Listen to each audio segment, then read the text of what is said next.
دعا کے اندر آپ وسیلہ بھی کا اختیار کر سکتے ہیں، اور وسیلہ یہ ہے کہ کسی نیک بزرگ کا وسیلہ، یا اللہ یہ بڑا نیک بندہ ہے، اس کے تو فعل صدقے یا اللہ میرا یہ کام کر دے، میری پریشانی دور کر دے۔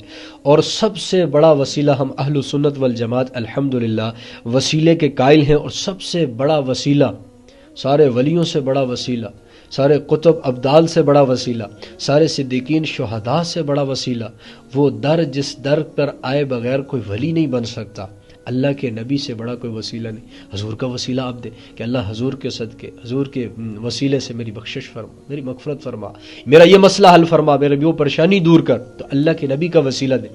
پھر یہ نہیں ہے کہ وسیلہ کسی بزرگ کا بھی وسیلہ دیا جا سکتا ہے، تو وسیلہ ایک بندے کو چھت پر چڑھنا ہے، اور چھت پر چڑھنے کے لیے سیڑھی استعمال کرتا ہے، اور وہ سیڑھی کو درمیان سے پکڑ کر بیٹھ جاتا ہے کہ یہی چھت ہے۔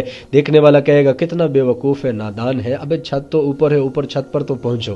تو ایسے ہی وسیلے کو مشکل کشا، وسیلے کو حاجت روا، وسیلے کو داتا، مختار کل، بگڑی بنانے والا، بنی ہوئی بگڑیوں کو بگاڑ دینے والا، بیٹیاں دینے والا، بیٹے دینے والا، ہر چیز قادر مطلق، وسیلے کو سمجھ لینا یہ کفر ہے، شرک ہے۔ قیامت کے دن کفر شرک کی معافی نہیں ہے، باقی ہر گناہ کی معافی اللہ عطا فرمائیں گے۔ تو وسیلہ ایک صحابی آئے اور آ کر عرض کی اللہ کے نبی کے پاس، یا رسول اللہ بارش نہیں ہو رہی، دعا فرما دیں۔ ممبر پر تشریف فرماتے اللہ کے نبی نے ہاتھ اٹھائے، وہ ہاتھ اٹھے تو دعا کیسے نہ ہو۔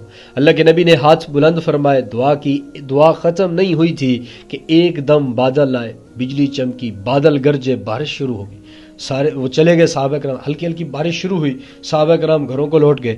ایک ہفتہ مسلسل بارش ہوتی رہی۔ ہفتے کے بعد وہ صحابی پھر آتے ہیں، عرض کرتے ہیں یا رسول اللہ اب تو ہمارے مال مویشی جا رہے ہیں، آپ دعا کریں بارش رک جائے۔ اللہ کے نبی نے پھر دعا کی، دعا کرنی تھی کہ اسی وقت بارش رک گئی اور موسم بالکل صاف ہو گیا، دھوپ نکل آئی۔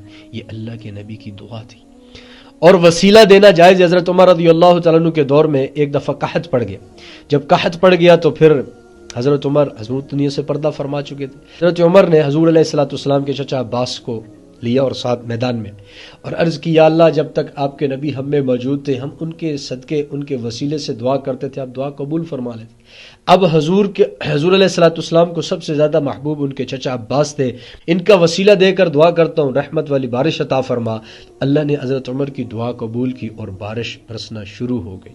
تو وسیلے کے ذریعے بھی دعا کر سکتے ہیں۔ اب دعاؤں کا اہتمام کریں، روزانہ کم از کم 5 سے 10 منٹ دعا کا معمول بنائیں، تو انشاءاللہ آپ کے دنیا اور آخرت کے مسئلے سارے حل کر دے گا اللہ۔